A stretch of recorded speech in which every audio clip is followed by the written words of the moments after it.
আমি চাই আপনার জীবনে আমার অভাব আসুক, যে অভাব আপনাকে যন্ত্রণা দেবে, চিৎকার করে আমার জন্য কাঁদবেন, ছটফট করবেন।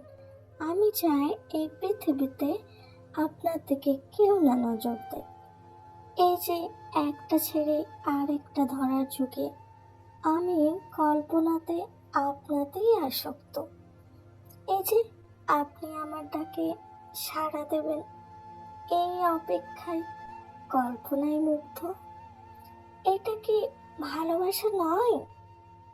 ধরুন, একটা বৃষ্টি ভেজা রাত, কেউ নাই, জনশূন্য, কোলাহল, শুধু আপনি আর আমি, চাঁদ তারা ভরা মনোমুগ্ধকর বিশাল আকাশ, চারিদিকে দারুণ আলো, সাথে ঝিঝি পোকার ডাক।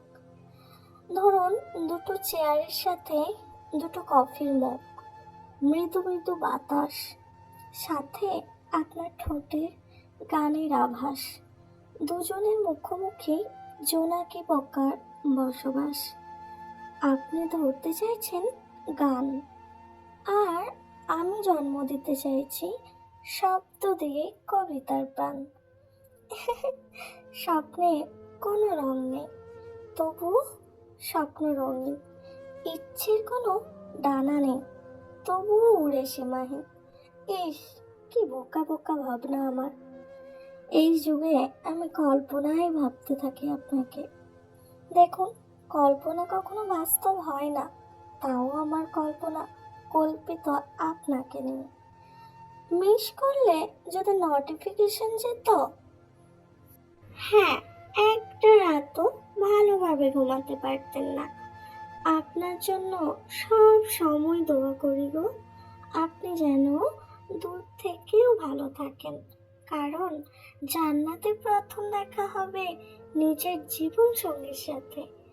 দেখতে মন চায় আপনাকে ভীষণ, চোখে নয়, বুকের খুব গভীরে। আপনি কি আলোক বর্ষে দূরে আছেন? আমার ডাকে সাড়া দেন না কেন? আমার কল্পনায় স্বপ্ন হয়ে ধরা দেন না কেন?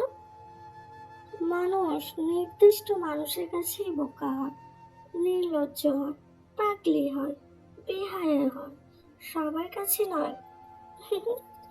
আমি কি বোকা বোকা পাগলি পাগলি কথা বলি, তাই না? ইস, আমার কল্পনাগুলো আর যদি স্বপ্ন হয়ে আপনি আমার ডাকে সাড়া দিতেন, আর হঠাৎ সারপ্রাইজের মতো আমার কাছে এসে দাঁড়াতেন। ইস, কি ভালো নাই হতো আমার দূরে থাকা পবিত্র কল্পনার ভালোবাসা, যাকে আমি প্রতিদিন কল্পনায় মিস করি। গো।